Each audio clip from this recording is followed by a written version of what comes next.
Welcome to my channel. నేను ఈరోజు పెసరపప్పు రాగి పిండితోని దోశ ఎలా చేయాలో చూపిస్తాను.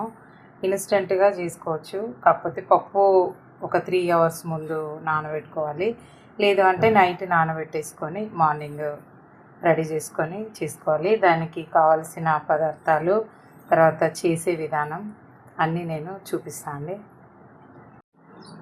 ఆ పెసరపప్పు రాగి పిండితో దోశ చూపిస్తా అన్నా కదండి, దానికి కావాల్సిన పప్పును నానబెట్టేసాను. నేను 3 అవర్స్ నానబెట్టుకున్నా పర్లేదు, నైట్ నానబెట్టేసినా సరే మార్నింగ్ టిఫిన్ కోసం అవుతుంది. దీనిలో నేను ఒక కప్పు పెసరపప్పు వేసిన, 4 టేబుల్ స్పూన్ల శనగపప్పు, ఒక హాఫ్ టీ స్పూన్ మెంతులు వేసి నైట్లోనే నానబెట్టేసిన అనమాట కడిగి. ఇది ఇప్పుడు మనం మిక్సీ చేసుకోవాలి. దీనిలోకి ఇంకా కావాల్సింది రాగి పిండి చూపిస్తాం. ఒక కప్పు పెసరపప్పు అది నానబెట్టినాం కదండి, దానికి రాగి పిండి 2 కప్పులు వేయాలి. ఇది 2 కప్పుల రాగి పిండి వేసుకోవాలి.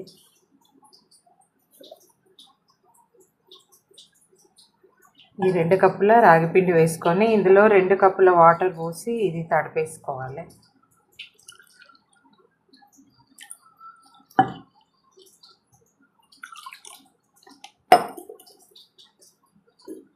రెండు కప్పుల వాటర్ పోసేయాలి. ఇందులో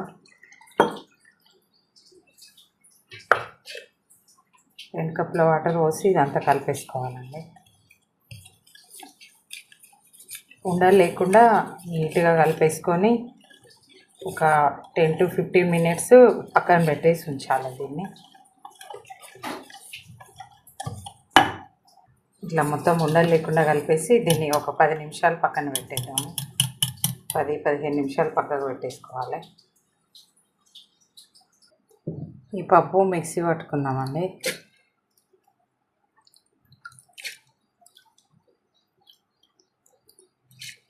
చాలా హెల్దీ అండి ఇది. తర్వాత ఇన్స్టెంట్గా చేసుకోవచ్చు. నైట్లో నానబెట్టేసుకుంటే పప్పును, లేదంటే మార్నింగ్ లేచిన తర్వాత అయినా ఒక 3 అవర్స్ నానబెట్టుకున్నా సరిపోతుంది. ఇది పులవడము అలాంటిది ఏమీ అవసరం ఉండదండి.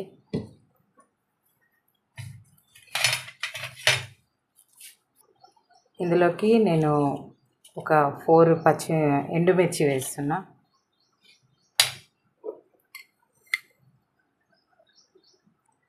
ఒక టేబుల్ స్పూన్ జీలకర్ర వేసిన.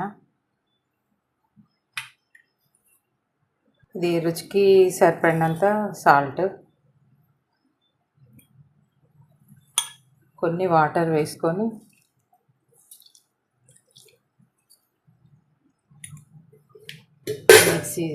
మిక్సీ పట్టుకుందామండి.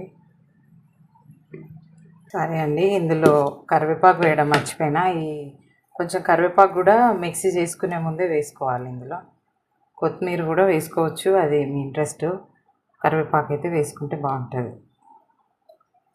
ఇప్పుడు మిక్సీ పట్టేసుకున్నాము.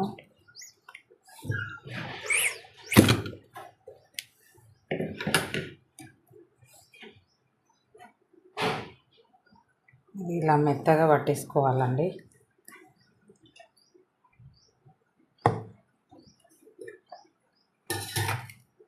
మనం ఇందాక కలిపి పెట్టిన రాగి పిండి ఉంది కదా, అది కూడా ఇందులో వేసుకొని మళ్ళీ మిక్సీ చేసుకోవాలి.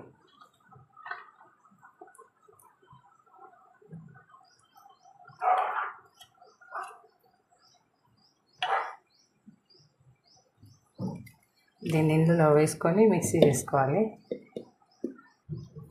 మొత్తం ఇలా పట్టేసుకోవాలండి. రాగి పిండి కూడా అందులోనే పోసుకొని మంచిగా పట్టుకోవాలి.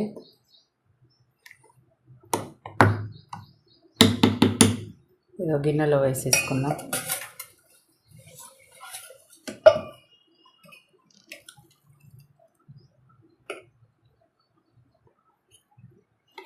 మొత్తం ఇలా పట్టేసుకొని కలిపేసుకోవాలండి. ఇట్లా మనకి ఇంకా దోశకు సరిపడే విధంగా నీళ్ళు, దోశ వేసుకోవడానికి సరిపడే విధంగా పోసుకోవాలి నీళ్ళు. నేను ఇంకొక పావు కప్పు వరకు పోసాను. ఈ పిండికి సరిపోతుంది. ఎక్కువ పలుచగా చేసుకోవద్దండి. అంతే. మనం కలిపినప్పుడు ఇట్లా చెంచా పట్టుకున్నట్టుగా ఉండాలి. ఇది ఇప్పుడు దోశ పోస్తున్నాము. అయితే ఇది పోసేదానికంటే ముందు ఒక 15 నిమిషాలు ఇలా పట్టినాక పక్కన పెట్టి ఉంచుకోవాలి. 15 నిమిషాల తర్వాత దోశ పోసుకోవాలి. దోశ వేసుకుందామండి. ఈ పాన్లో కొంచెం ఆయిల్ రాసేసుకొని పోసేసుకుందాం.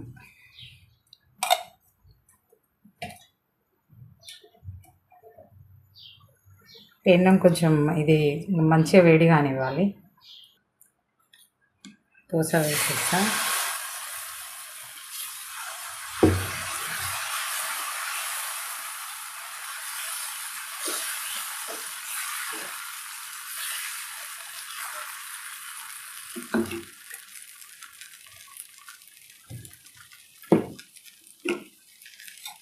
పైనుండి కొంచెం లైట్గా ఆయిల్ వేసుకొని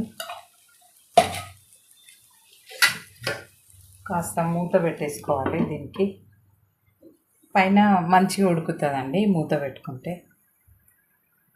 ఇన్స్టెంట్గా చేసేది కదా, అందుకే ఈ మూత. చూద్దాం. చూడండి.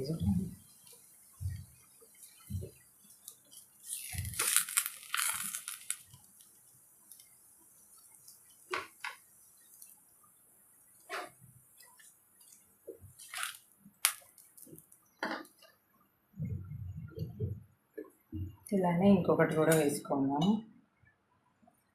అన్నీ కూడా ఇలానే వేసుకోవాలండి.